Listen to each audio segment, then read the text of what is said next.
Self-Reliance by Waldo Emerson. Narrated by Reade. Man is his own star, and the soul that can render an honest and a perfect man commands all light, all influence, all fate. Nothing to him falls early or too late. Our acts our angels are, or good or ill, our fatal shadows that walk by us still. Epilogue to Beaumont and Fletcher's Honest Man's Fortune. Cast the bantling on the rocks, suckle him with the she-wolf's teat. Wintered with the hawk and fox, power and speed, be hands and feet. I read the other day some verses written by an eminent painter which were original and not conventional. The soul always hears an admonition in such lines, let the subject be what it may. The sentiment then still is of more value than any thought they may contain. To believe our own thought, to believe that what is true for you in your private heart is true for all men, that is genius. Speak your latent conviction, and it shall be the universal sense, for the inmost in due time becomes the outmost, and our first thought is rendered back to us by the trumpets of the last judgment. Familiar as the voice of the mind is to each, the highest merit we ascribe to Moses, Plato, and Milton is that they set at naught books and traditions, and spoke not what men, but what they thought. A man should learn to detect and watch that gleam of light which flashes across his mind from within, more than the lustre of the firmament of bards and sages. Yet he dismisses without notice his thought, because it is his. In every work of genius we recognize majesty. Great works of art have no more affecting lesson for us than this. They teach us to abide by a spontaneous impression with good-humoured inflexibility than most when the whole cry of voices is on the other side. Else tomorrow a stranger will say with masterly good sense precisely what we've thought and felt all the time, and we shall be forced to take with shame our own opinion from another. There is a time in every man's education when he arrives at the conviction that envy is ignorance, that imitation is suicide, that he must take himself for better or for worse as his portion, that though the wide universe is full of good, no kernel of nourishing corn can come to him but through his toil, bestowed on that plot of ground which is given to him to till. The power which resides in him is new in nature, and none but he knows what that is which he can do, nor does he know until he has tried. Not for nothing one face, one character, one fact makes much impression on him, and another none. This sculpture in the memory is not without pre-established harmony. The eye was placed where one ray should fall, that it might testify of that particular ray. We but half express ourselves and are ashamed of that divine idea which each of us represents. It may be safely trusted as proportionate and of good issues, so it be faithfully imparted, but God will not have his work made manifest by cowards. A man is relieved and gay when he has put his heart into his work and done his best, but what he has said or done otherwise shall give him no peace. It is a deliverance which does not deliver. In the attempt his genius deserts him, no muse befriends, no invention, no hope. Trust thyself. Every heart vibrates to that iron string. Accept the place the divine providence has found for you, the society of your contemporaries, the connection of events. Great men have always done so, and confided themselves childlike to the genius of their age, betraying the perception that the absolutely trustworthy was seated at their heart, working through their hands, predominating in all their being. And we are now men, and must accept in the highest mind the same transcendent destiny, and not minors and invalids in a protected corner, not cowards fleeing before a revolution, but guides, redeemers, and benefactors, obeying the almighty effort and advancing on the chaos and the dark. What pretty oracles nature yields us on this text in the face and behavior of children, babies, and even brutes. That divided and rebel mind, the distrust of a sentiment because our arithmetic has computed the strength and means opposed to our purpose, these have not. Their mind being whole, their eye is as yet unconquered, and when we look in their faces, we are disconcerted. Infancy conforms to nobody, all conform to it, so that one babe commonly makes 4 or 5 out of the adults who prattle and play to it. So God has armed youth and puberty and manhood no less with its own piquancy and charm, and made it enviable and gracious, and its claims not to be put by, if it will stand by itself. Do not think the youth has no force, because he cannot speak to you and me. Hark! In the next room his voice is sufficiently clear and emphatic. It seems he knows how to speak to his contemporaries. Bashful or bold, then, he will know how to make our seniors very unnecessary. The nonchalance of boys who are sure of a dinner, and would disdain as much as a law to do or say ought to conciliate one, is a healthy attitude of human nature. A boy is in the parlour or the pit is in the playhouse, independent, irresponsible, looking out from his corner on such people and facts as pass by. He tries and sentences them on their own merits in the swift, summary way of boys, as good, bad, interesting, silly, eloquent, troublesome. He cumbers himself never about consequences, about interests. He gives an independent, genuine verdict. You must quote him, he does not quote you. But the man is, as it were, clapped into jail by his consciousness. As soon as he has once acted or spoken with eclat, he is a committed person, watched by the sympathy or the hatred of hundreds, whose affections must now enter into his account. There is no lethe for this. Ah, that he could pass again into his neutrality! Who can thus avoid all pleasures, and having observed, observe again from the same unaffected, unbiased, unbribable, unaffrighted innocence, must always be formidable. He would utter opinions on all passing affairs, which being seen to be not private, but necessary, would sink like darts into the ear of men, and put them in fear. These are the voices which we hear in solitude, but they grow faint and inaudible as we enter into the world.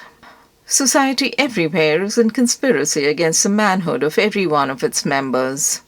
Society is a joint stock company in which the members agree, for the better securing of his bread to each shareholder, to surrender the liberty and culture of the eater. The virtue in most request is conformity. Self-reliance is its aversion. It loves not realities and creators, but names and customs. Whoso would be a man must be a nonconformist. He who would gather immortal palms must not be hindered by the name of goodness, but must explore if it be goodness. Nothing is at last sacred but the integrity of your own mind. Absolve you to yourself, and you shall have the suffrage of the world. I remember an answer which, when quite young, I was prompted to make to a valued adviser, who was wont to importune me with the dear old doctrines of the Church. On my saying, "What have I to do with the sacredness of traditions if I live wholly from within?" my friend suggested, "But these impulses may be from below, not from above." I replied, "They do not seem to me to be such, but if I am the devil's child, I will live then from the devil. No law can be sacred to me but that of my nature. Good and bad are but names very readily transferable to that or this. The only right is what is after my constitution, the only wrong what is against it. A man is to carry himself in the presence of all opposition, as if everything were titular and ephemeral but he. I am ashamed to think how easily we capitulate to badges and names, to large societies and dead institutions. Every decent and well-spoken individual affects and sways me more than is right. I ought to go upright and vital and speak the rude truth in all ways. If malice and vanity wear the coat of philanthropy, shall that pass? If an angry bigot assumes this bountiful case of abolition and comes to me with his latest news from Barbados, why should I not say to him, "Go love thy infant, love thy wood-chopper, be good-natured and modest. Have that grace, and never varnish your hard, uncharitable ambition with this incredible tenderness for black folk 1,000 miles off. Thy love afar is spite at home." Rough and graceless would be such greeting, but truth is handsomer than the affectation of love. Your goodness must have some edge to it, else it is none. The doctrine of hatred must be preached as the counteraction of the doctrine of love when that pules and whines. I shun father and mother and wife and brother when my genius calls me. I would write on the lintels of the doorpost, whim, but we cannot spend the day in explanation. Expect me not to show cause why I seek or why I exclude company. Then again, do not tell me, as a good man did today, of my obligation to put all poor men in good situations. Are they my poor? I tell thee, thou foolish philanthropist, that I grudge the dollar, the dime, the cent I give to such men as do not belong to me and to whom I do not belong. There is a class of persons to whom by all spiritual affinity I am bought and sold. For them I will go to prison, if need be, but your miscellaneous popular charities, the education at college of fools, the building of meeting houses to the vain end to which many now stand, alms to sots, and the thousandfold relief societies, though I confess with shame I sometimes succumb and give the dollar. It is a wicked dollar, which by and by I shall have the manhood to withhold. Virtues are, in the popular estimate, rather the exception than the rule. There is a man and his virtues. Men do what is called a good action as some piece of courage or charity, much as they would pay a fine in expiation of daily non-appearance on parade. Their works are done as an apology or extenuation of their living in the world, as invalids and the insane pay a high board. Their virtues are penances. I do not wish to expiate, but to live. My life is for itself and not for a spectacle. I much prefer that it should be of a lower strain, so it be genuine and equal, than that it should be glittering and unsteady. I wish it to be sound and sweet, and not to need diet and bleeding. I ask primary evidence that you're a man and refuse this appeal from the man to his actions. I know that for myself it makes no difference whether I do or forbear those actions which are reckoned excellent. I cannot consent to pay for a privileged intrinsic right. Few and mean as my gifts may be, I actually am, and do not need for my own assurance or the assurance of my fellows any secondary testimony. What I must do is all that concerns me, not what the people think. This rule, equally arduous in actual and in intellectual life, may serve for the whole distinction between greatness and meanness. It is the harder because you'll always find those who think they know what is your duty better than you know it. It is easy in the world to live after the world's opinion. It is easy in solitude to live after our own. But the great man is he who in the midst of the crowd keeps with perfect sweetness the independence of solitude. The objection to conforming to usages that have become dead to you is that it scatters your force. It loses your time and blurs the impression of your character. If you maintain a dead church, contribute to a dead Bible society, vote with the great party either for the government or against it, spread your table like base housekeepers, under all these screens I have difficulty to detect the precise man you are. And of course so much force is withdrawn from your proper life. But do your work and I shall know you. Do your work and you shall reinforce yourself. A man must consider what a blind man's buff is whose game of conformity. If I know your sect, I anticipate your argument. I hear a preacher announce for his text and topic the expediency of one of the institutions of his church. Do I not know beforehand that not possibly can he say a new and spontaneous word? Do I not know that, with all this ostentation of examining the grounds of the institution, he will do no such thing? Do I not know that he is pledged to himself not to look but at one side, the permitted side, not as a man but as a parish minister? He is a retained attorney, and these airs of the bench are the emptiest affectation. Well, most men have bound their eyes with one or another handkerchief, and attached themselves to some one of these communities of opinion. This conformity makes them not false in a few particulars, authors of a few lies, but false in all particulars. Their every truth is not quite true. The two is not the real two, the four not the real four, so that every word they say chagrins us, and we know not where to begin to set them right. Meanwhile, nature is not slow to equip us in the prison uniform of the party to which we adhere. We come to wear one cut of face and figure, and acquire by degrees the gentlest asinine expression. There is a mortifying experience in particular, which does not fail to wreak itself also in the general history. I mean the foolish face of praise, the forced smile which we put on in company where we do not feel at ease, in answer to conversation which does not interest us. The muscles, not spontaneously moved, but moved by a low usurping wilfulness, grow tight about the outline of the face with the most disagreeable sensation. For nonconformity the world whips you with its displeasure, and therefore a man must know how to estimate a sour face. The bystanders look askance on him in the public street or in the friend's parlour. If this aberration had its origin in contempt and resistance like his own, he might well go home with a sad countenance. But the sour faces of the multitude, like their sweet faces, have no deep cause, but are put on and off as the wind blows and a newspaper directs. Yet is the discontent of the multitude more formidable than that of the Senate and the college. It is easy enough for a firm man who knows the world to brook the rage of the cultivated classes. Their rage is decorous and prudent, for they are timid, as being very vulnerable themselves.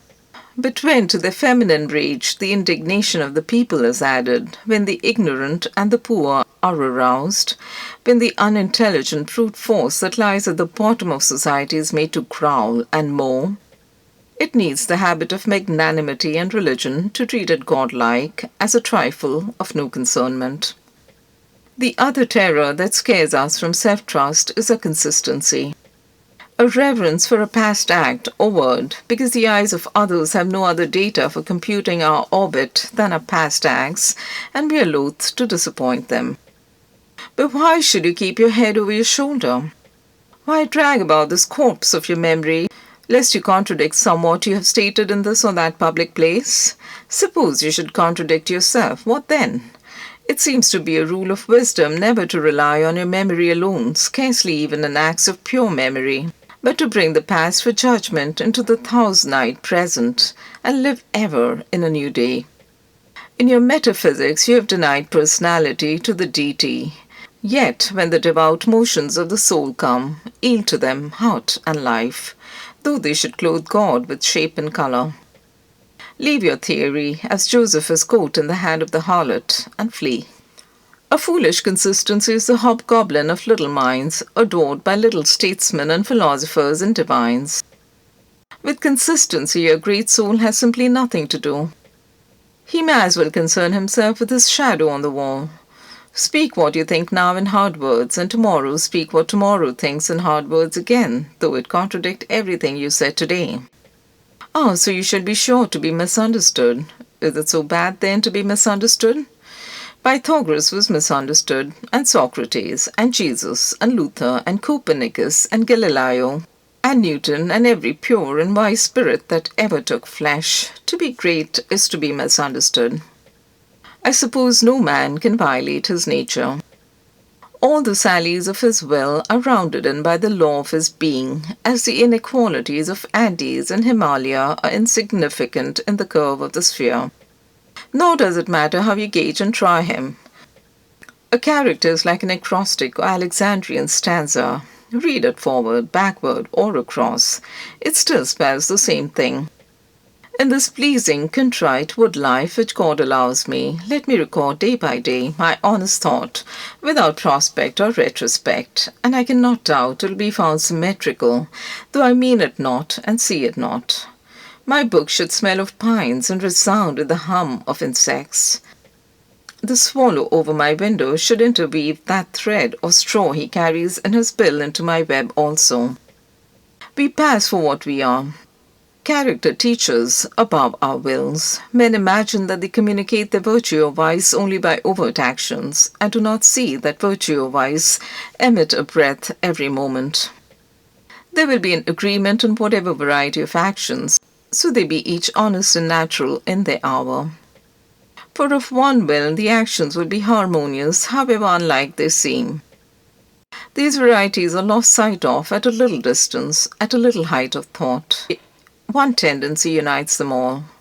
The voyage of the best ship is a zigzag line of 100 tacks. See the line from a sufficient distance, and it straightens itself to the average tendency. Your genuine action will explain itself, and will explain your other genuine actions. Your conformity explains nothing. Act singly, and what you've already done singly will justify you now.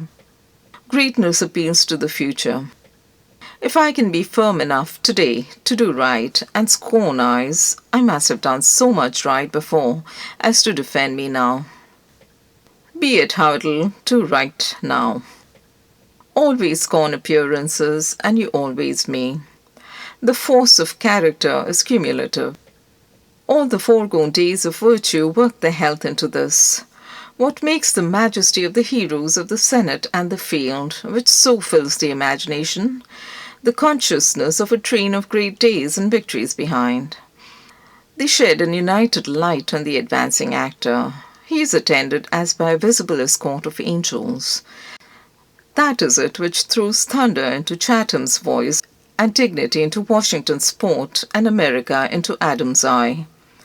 Honor is venerable to us because it is no ephemeris, it is always an ancient virtue. We worship it today because it is not of today. We love it and we pay it homage because it is not a trap for our love and homage, but is self-dependent, self-derived, and therefore of an old immaculate pedigree, even if shown in a young person. I hope in these days we have heard the last of conformity and consistency. Let the words be gazetted and ridiculous henceforward. Instead of the gong for dinner, let us hear a whistle from the Spartan fife. Let us never bow and apologize more.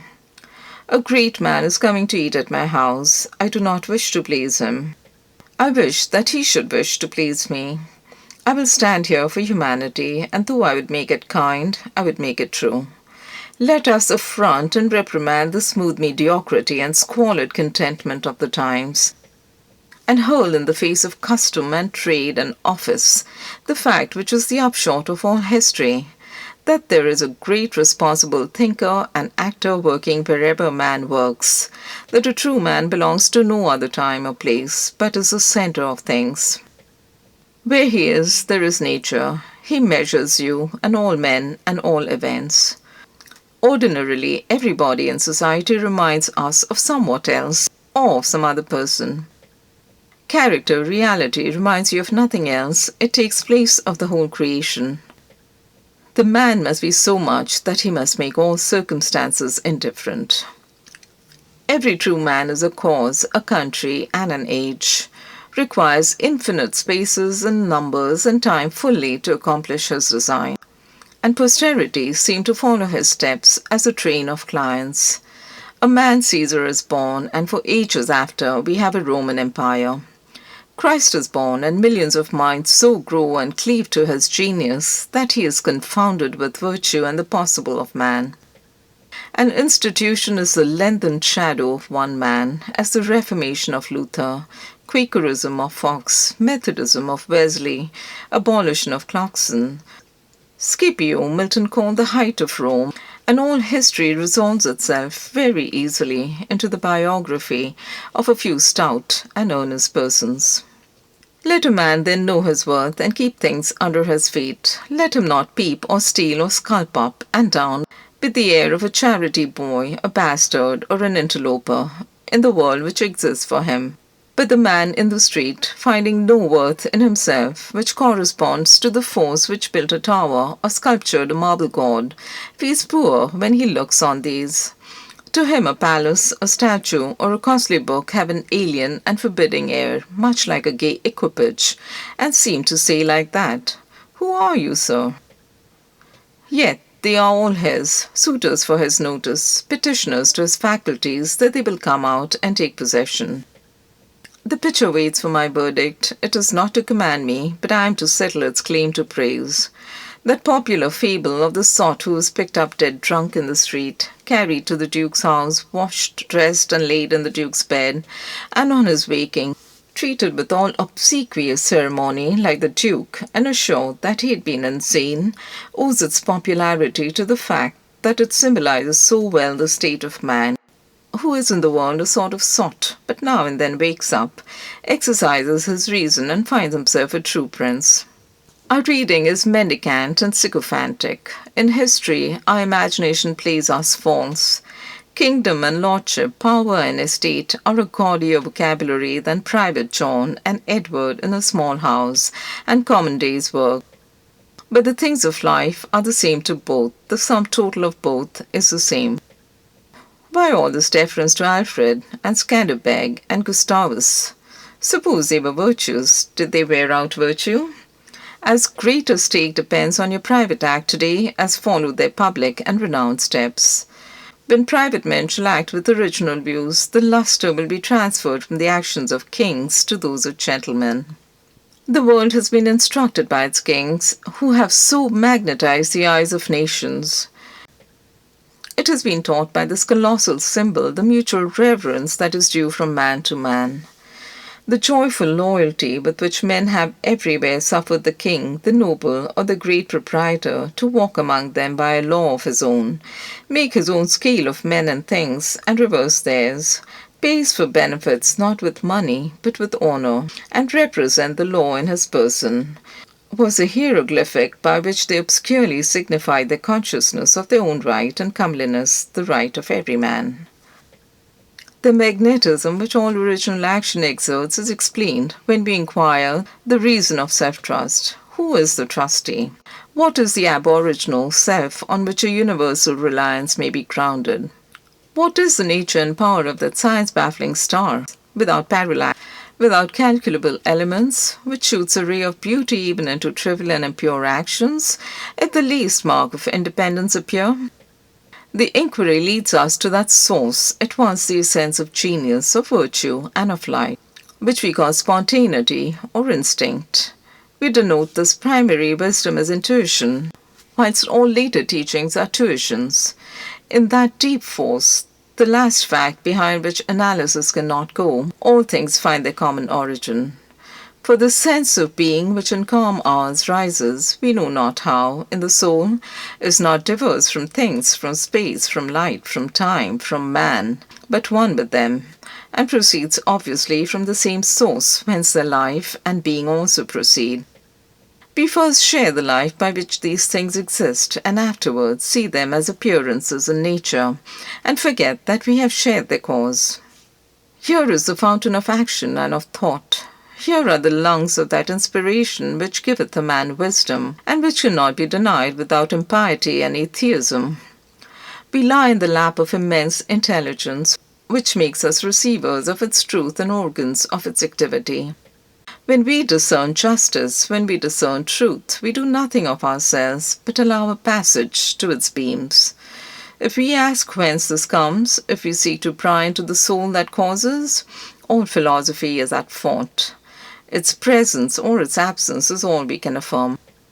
Every man discriminates between the voluntary acts of his mind and his involuntary perceptions, and knows that to his involuntary perceptions a perfect faith is due. He may err in the expression of them, but he knows that these things are so, like day and night, not to be disputed. My wilful actions and acquisitions are but roving. The idlest reverie, the faintest native emotion, command my curiosity and respect. Thoughtless people contradict as readily the statement of perceptions as of opinions, or rather much more readily, for they do not distinguish between perception and notion. They fancy that I choose to see this or that thing, but perception is not whimsical, but fatal. If I see a trait, my children will see it after me, and in course of time all mankind, although it may chance that no one has seen it before me, for my perception of it is as much a fact as the sun. The relations of the soul to the divine spirit are so pure that it is profane to seek to interpose helps. It must be that when God speaketh, he should communicate, not one thing, but all things, should fill the world with his voice, should scatter forth light, nature, time, souls, from the center of the present thought, and new date and new create the whole. Whenever a mind is simple and receives a divine wisdom, all things pass away. Means, teachers, texts, temples fall. It lives now and absorbs past and future into the present hour. All things are made sacred by relation to it. One as much as another. All things are dissolved to the center by the cause, and in the universal miracle, petty and particular miracles disappear. If therefore a man claims to know and speak of God and carries you backward to the phraseology of some old mouldered nation in another country, in another world, is the acorn better than the oak, which is its fullness and completion? Is the parent better than the child into whom he has cast his ripened being? Whence then this worship of the past? The centuries are conspirators against the sanity and authority of the soul. Time and space are but physiological colors, which the eye makes, but the soul is light. Where it is day. Where it was, is night. And history is an impertinence and an injury, if it be anything more than a cheerful apologue or parable of my being and becoming. Man is timid and apologetic. He is no longer upright. He dares not say, I think, I am, but quote some sage or saint. He is ashamed before the blade of grass or the blowing rose. These roses under my window make no reference to former roses or to better ones. They are for what they are. They exist with God today. There is no time to them. There is simply the rose. It is perfect in every moment of its existence. Before a leaf bud has burst, its whole life acts. In the full-blown flower there is no more.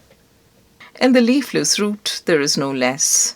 Its nature is satisfied, and it satisfies nature in all moments alike.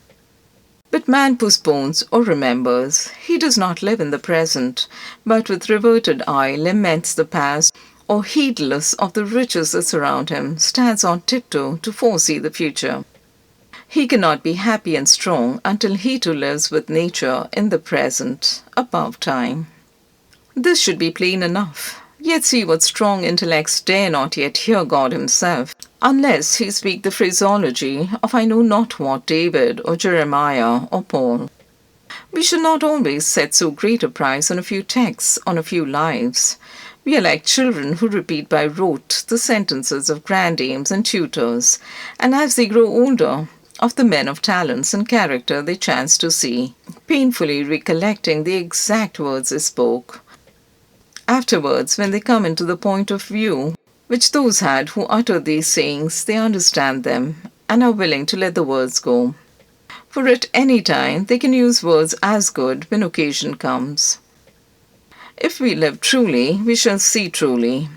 It is as easy for the strong man to be strong as it is for the weak to be weak. When we have new perception, we shall gladly disburden the memory of its hoarded treasures as old rubbish. When a man lives with God, his voice shall be as sweet as the murmur of the brook and the rustle of the corn. And now at last the highest truth on the subject remains unsaid. Probably cannot be said, for all that we say is a far-off remembering of the intuition. That thought, by what I can now nearest approach to say it, is this. When good is near you, when you have life in yourself, it is not by any known or accustomed way. You shall not discern the footprints of any other. You shall not see the face of man. You shall not hear any name. The way, the thought, the good shall be wholly strange and new. It shall exclude example and experience. You take the way from man, not to man. All persons that ever existed are its forgotten ministers. Fear and hope are alike beneath it. There is somewhat low even in hope. In the hour of vision, there is nothing that can be called gratitude nor properly joy. The soul, raised over passion, beholds identity and eternal causation, perceives the self-existence of truth and right, and calms itself with knowing that all things go well. Vast spaces of nature, the Atlantic Ocean, the South Sea, long intervals of time, years, centuries, are of no account. This which I think and feel underlay every former state of life and circumstances, as it does underlie my present, and what is called life, and what is called death. Life only avails, not the having lived. Power ceases in the instant of repose. It resides in the moment of transition from a past to a new state, in the shooting of the gulf, in the darting to an aim. This one fact the world hates, that the soul becomes. For that forever degrades the past, turns all riches to poverty, all reputation to a shame, confounds the saint with the rogue, shouts Jesus and Judas equally aside. Why then do we prate of self-reliance? Inasmuch as the soul is present, there will be power, not confident, but agent. To talk of reliance is a poor external way of speaking.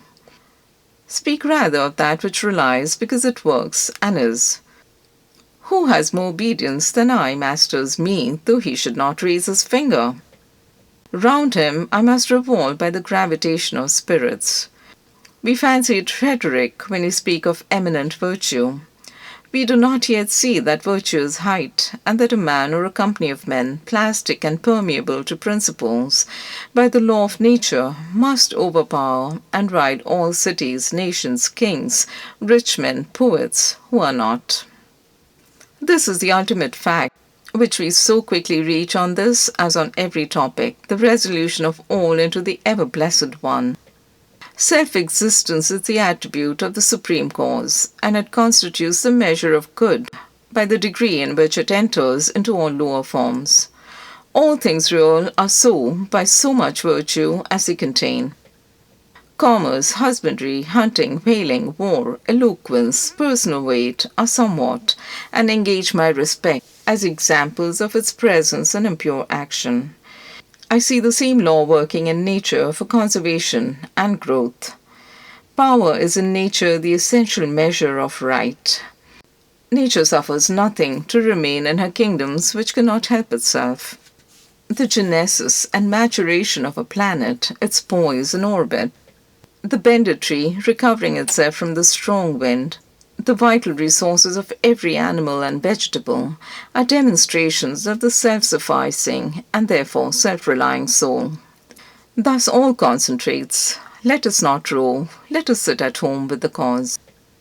Let us stun and astonish the intruding rabble of men and books and institutions by a simple declaration of the divine fact. Bid the invaders take the shoes off from their feet, for God is here within. Let our simplicity judge them, and our docility to our own law demonstrate the poverty of nature and fortune beside our native riches. But now we are a mob. Man does not stand in awe of man, nor is his genius admonished to stay at home, to put itself in communication with the internal ocean, but it goes abroad to beg a cup of water of the urns of other men. We must go alone. I like the silent church before the service begins, better than any preaching. How far off, how cool, how chaste the persons look. Begirt each one with a precinct or sanctuary. So let us always sit.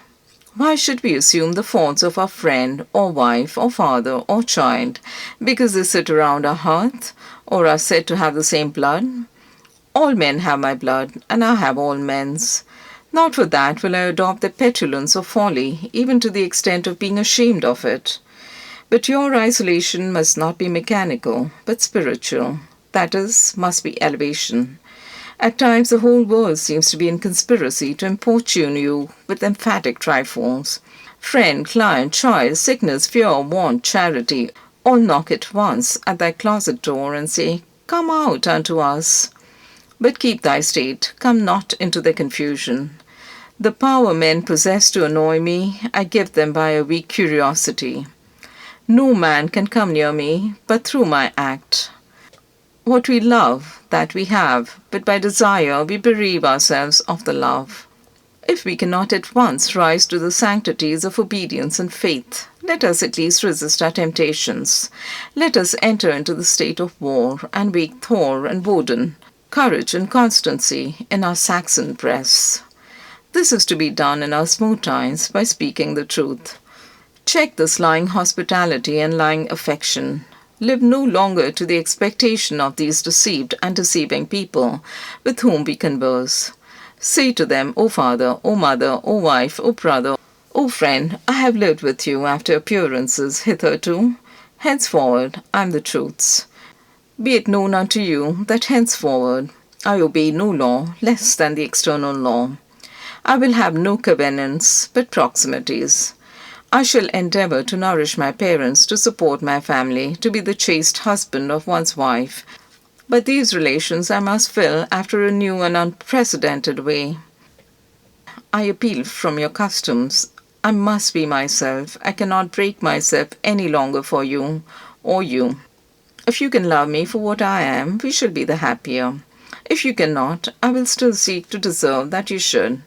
I will not hide my tastes or aversions. I will so trust that what is deep is holy, that I will do strongly before the sun and moon whatever inly rejoices me and the heart appoints. If you are noble, I will love you. If you are not, I will not hurt you and myself by hypocritical attentions. If you are true, but not in the same truth with me, cleave to your companions. I will seek my own. I do this not selfishly, but humbly and truly. It is alike your interest and mine and all men's, however long we have dwelt in lies, to live in truth. Does this sound harsh today? You will soon love what is dictated by your nature as well as mine, and if we follow the truth, it will bring us out safe at last. But so, you may give these friends pain. Yes, but I cannot sell my liberty and my power to save their sensibility.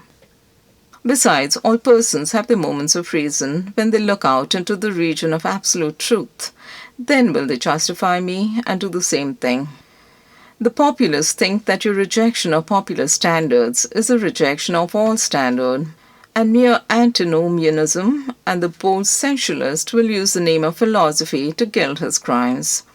But the law of consciousness abides. There are two confessionals, in one or the other of which we must be shriven. You may fulfill your round of duties by clearing yourself in the direct or in the reflex way.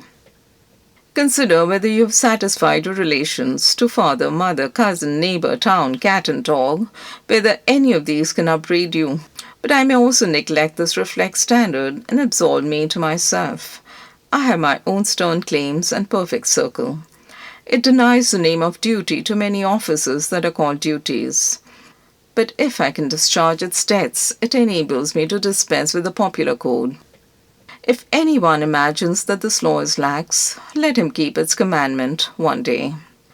And truly it demands something godlike in him who has cast off the common motives of humanity and has ventured to trust himself for a taskmaster. High be his heart, faithful his will, clear his sight, that he may in good earnest be doctrine, society, law to himself, that a single purpose may be to him as strong as iron necessity is to others. If any man consider the present aspects of what is called distinction society, he will see the need of these ethics.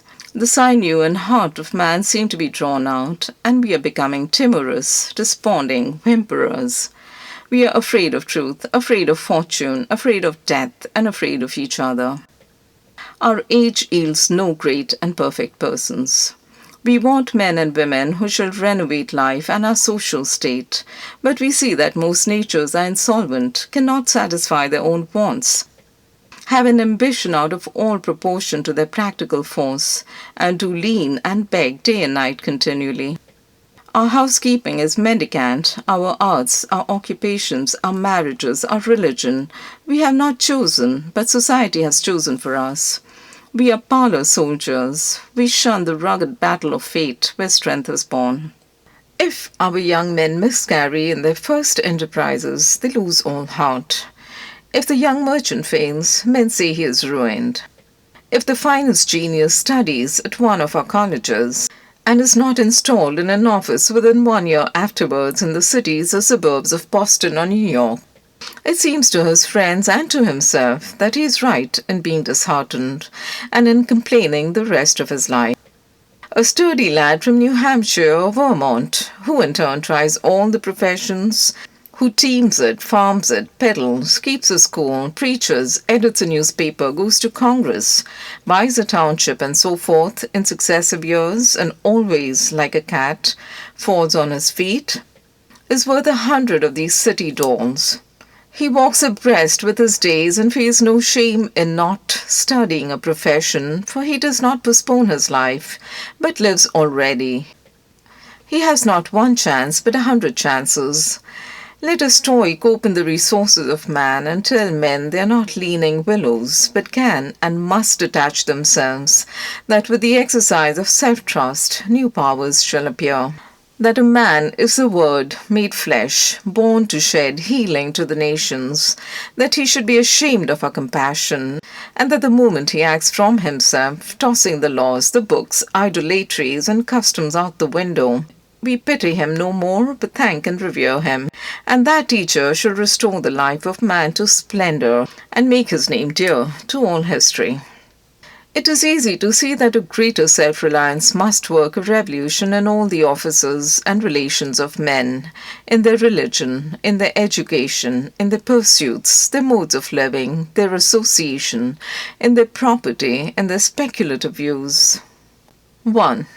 In what prayers do men allow themselves? That which they call a holy office is not so much as brave and manly.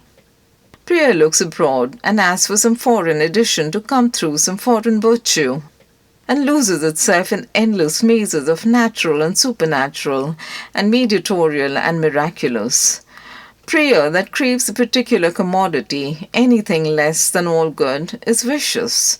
Prayer is a contemplation of the facts of life from the highest point of view. It is the soliloquy of a beholding and jubilant soul. It is the Spirit of God pronouncing his works good. But prayer as a means to effect a private end is meanness and theft. It supposes dualism and not unity in nature and consciousness. As soon as a man is at one with God, he will not beg. He will then see prayer in all action. The prayer of the farmer kneeling in his field to weed it, the prayer of the rower kneeling with the stroke of his oar, are true prayers heard throughout nature, though for cheap ends. Caritash in Fletcher's Bonduca, when admonished to inquire the mind of the god Audate, replies, his hidden meaning lies in our endeavors. Our valors are our best gods. Another sort of false prayers are our regrets. Discontent is the want of self-reliance. It is infirmity of will. Regret calamities, if you can thereby help the sufferer. If not, attend your own work, and already the evil begins to be repaired. Our sympathy is just as base. We come to them who weep foolishly and sit down and cry for company, instead of imparting to them truth and health in rough electric shocks, putting them once more in communication with their own reason. The secret of fortune is joy in our hands. Welcome evermore to gods and men is the self-helping man. For him all doors are flung wide, him all tongues greet, all honors crown, all eyes follow with desire.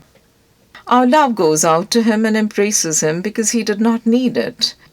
We solicitously and apologetically caress and celebrate him because he held on his way and scorned our disapprobation.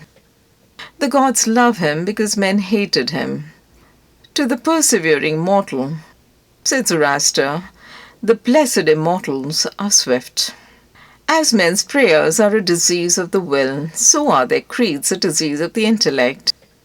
They say with those foolish Israelites, let not God speak to us, lest we die. Speak thou, speak any man with us, and we will obey. Everywhere I am hindered of meeting God in my brother because he has shut his own temple doors, and recites fables merely of his brother's or his brother's brother's God. Every new mind is a new classification. If it prove a mind of uncommon activity and power, a Locke, a Lavoisier, a Hutton, a Bentham, a Fourier, it imposes its classification on other men, and lo, a new system. In proportion to the depth of the thought and so to the number of the objects it touches and brings within reach of the pupil, is his complacency. But chiefly is this apparent in creeds and churches, which are also classifications of some powerful mind, acting on the elemental thought of duty and man's relation to the highest, such as Calvinism, Quakerism, Swedenborgism, The pupil takes the same light in subordinating everything to the new terminology, as a girl who has just learned botany and seeing a new earth and new seasons thereby. It will happen for a time that the pupil will find his intellectual power has grown by the study of his master's mind. But in all unbalanced minds, the classification is idealized, passes for the end, and not for a speedily exhaustible means, so that the walls of the system blend to their eye in the remote horizon with the walls of the universe. The luminaries of heaven seem to them hung on the arch the master built. They cannot imagine how you aliens have any right to see, how you can see. It must be somehow that you stole the light from us. They do not yet perceive that light, unsystematic, indomitable, will break into any cabin, even into theirs. Let them chirp a while and call it their own. If they are honest and do well, presently the neat new pinfold will be too straight and low, will crack, will lean, will rot and vanish, and the immortal light, all young and joyful, million-orbed, million-coloured, will beam over the universe as on the first morning. 2. It is for want of self-culture that the superstition of travelling, whose idols are Italy, England, Egypt, retains its fascination for all educated Americans. They who made England, Italy, or Greece venerable in the imagination did so by sticking fast where they were, like an axis of the earth. In manly hours we feel that duty is our place. The soul is no traveller. The wise man stays at home, and when his necessities, his duties on any occasion call him from his house or into foreign lands, he is at home still, and shall make men sensible by the expression of his countenance that he goes the missionary of wisdom and virtue, and visits cities and men like a sovereign, and not like an interloper or a valet. I have no churlish objection to the circumnavigation of the globe for the purposes of art, of study, and benevolence, so that the man is first domesticated, or does not go abroad with the hope of finding somewhat greater than he knows. He who travels to be amused, or to get somewhat which he does not carry, travels away from himself and grows old even in youth among old things. In Thebes and Palmyra his will and mind have become old and dilapidated as they. He carries ruins to ruins. Travelling is a fool's paradise. Our first journeys discover to us the indifference of places. At home I dream that at Naples, at Rome, I can be intoxicated with beauty and lose my sadness. I pack my trunk, embrace my friends, embark on the sea, and at last wake up in Naples, and there, beside me is the stern fact, the sad self, unrelenting, identical, that I fled from. I seek the Vatican and the palaces. I affect to be intoxicated with sights and suggestions, but am not intoxicated. My child goes with me wherever I go. 3. But the rage of travelling is a symptom of a deeper unsoundness affecting the whole intellectual action. The intellect is vagabond, and our system of education fosters restlessness. Our minds travel when our bodies are forced to stay at home. We imitate, and what is imitation but the travelling of the mind? Our houses are built with foreign taste, our shelves are garnished with foreign ornaments, our opinions, our tastes, our faculties lean and follow the past and the distant. The soul created the arts wherever they have flourished. It was in his own mind that the artist sought his model. It was an application of his own thought to the thing to be done and the conditions to be observed. And why need we copy the Doric or the Gothic model? Beauty, convenience, grandeur of thought, and quaint expression are as near to us as to any. And if the American artist will study with hope and love the precise thing to be done by him, considering the climate, the soil, the length of the day, the wants of the people, the habit and form of the government, he will create a house in which all these will find themselves fitted, and taste and sentiment will be satisfied also. Insist on yourself, never imitate. Your own gift you can present every moment with the cumulative force of a whole life's cultivation. But of the adopted talent of another, you have only an extemporaneous half-possession. That which each can do best, none but his Maker can teach him. No man yet knows what it is, nor can, till the person has exhibited it. Where is a master who could have taught Shakespeare? Where is a master who could have instructed Franklin or Washington or Bacon or Newton? Every great man is a unique. The Scipionism of Scipio is precisely that part he could not borrow. Shakespeare will never be made by the study of Shakespeare. Do that which is assigned you, and you cannot hope too much or dare too much. There is at this moment for you an utterance brave and grand as that of the colossal chisel of Phidias, or trowel of the Egyptians, or the pen of Moses or Dante, but different from all these. Not possibly will the soul all rich, all eloquent, with thousand-cloven tongue, deign to repeat itself. But if you can hear what these patriarchs say, surely you can reply to them in the same pitch of voice, for the ear and the tongue are two organs of one nature. Abide in the simple and noble regions of thy life, obey thy heart, and thou shalt reproduce the foreworld again. 4. As our religion, our education, our art look abroad, so does our spirit of society. All men plume themselves on the improvement of society, and no man improves. Society never advances. It recedes as fast on one side as it gains on the other. It undergoes continual changes. It is barbarous, it is civilized, it is Christianized, it is rich, it is scientific. But this change is not amelioration. For everything that is given, something is taken. Society acquires new arts and loses old instincts. What a contrast between the well-clad, reading, writing, thinking American with a watch, a pencil, and a bill of exchange in his pocket, and the naked New Zealander whose property is a club, a spear, a mat, and an undivided 20th of a shed to sleep under. But compare the health of the two men, and you shall see that the white man has lost his aboriginal strength. If the traveller tell us truly, strike the savage with the broad axe, and in a day or two the flesh shall unite and heal, as if you struck the blow into soft pitch, and the same blow shall send the white to his grave. The civilized man has built a coach, but has lost the use of his feet.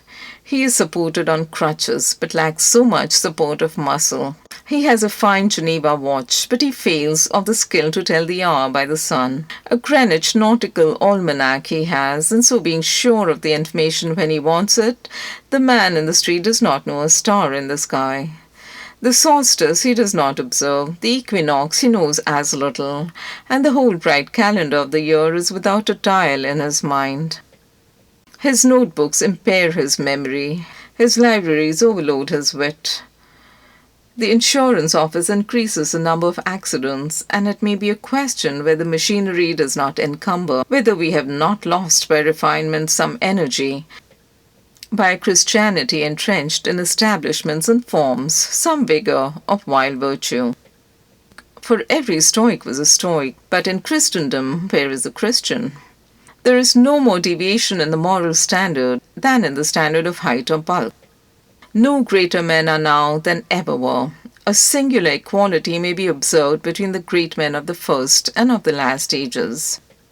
Nor can all the science, art, religion, and philosophy of the 19th century avail to educate greater men than Plutarch's heroes 3 or 4 and 20 centuries ago. Not in time is the race progressive.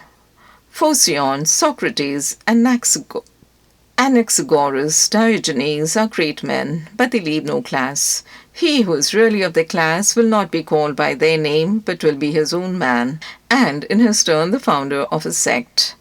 The arts and inventions of each period are only its costume, and do not invigorate men.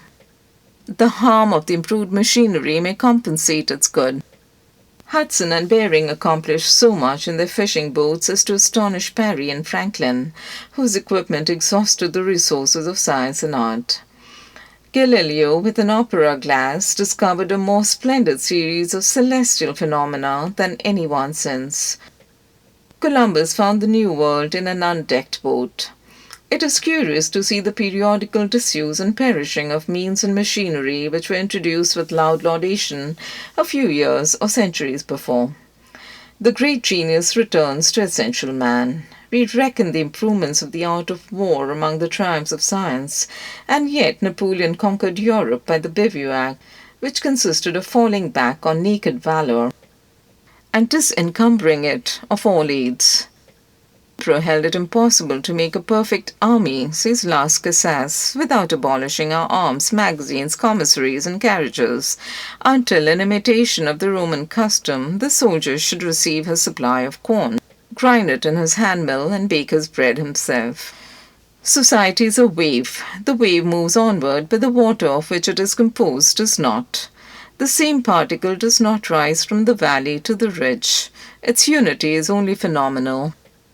The persons who make up a nation today next year die, and their experience with them.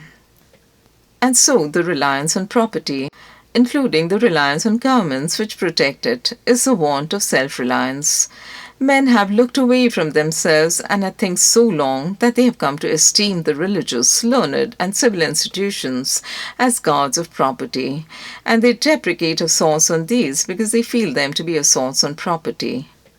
They measure their esteem of each other by what each has and not by what each is.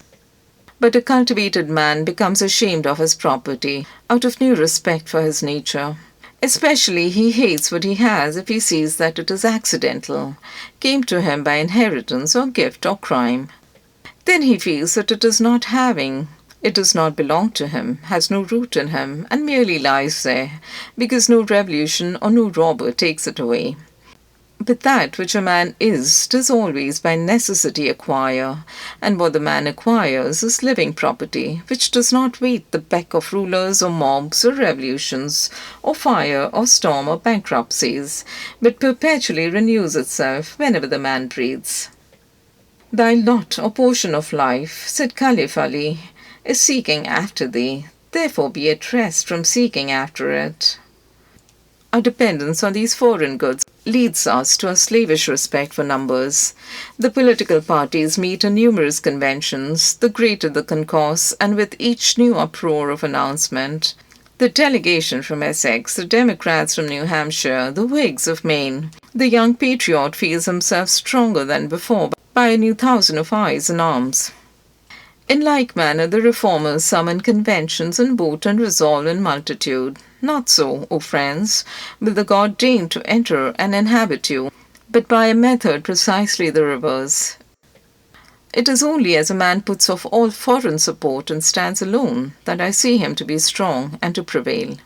He is weaker by every recruit to his banner. Is not a man better than a town? Ask nothing of men, and in the endless mutation thy only firm column must presently appear, the upholder of all that surrounds thee. He who knows that power is inborn, that he is weak because he has looked for good out of him and elsewhere, and so perceiving, throws himself unhesitatingly on his thought, instantly rights himself, stands in the erect position, commands his limbs, works miracles. Just as a man who stands on his feet is stronger than a man who stands on his head. So use all that is called fortune. Most men gamble with her, and gain all, and lose all, as her wheel rolls. But do thou leave as unlawful these winnings, and deal with cause and effect, the chancellors of God. In the will, work and acquire, and thou hast chained the wheel of chance, and shalt sit hereafter out of fear from her rotations. A political victory, a rise of rents, the recovery of your sick, or the return of your absent friend, or some other favorable event, raises your spirits and you think good days are preparing for you. Do not believe it. Nothing can bring you peace but yourself. Nothing can bring you peace but the triumph of principles.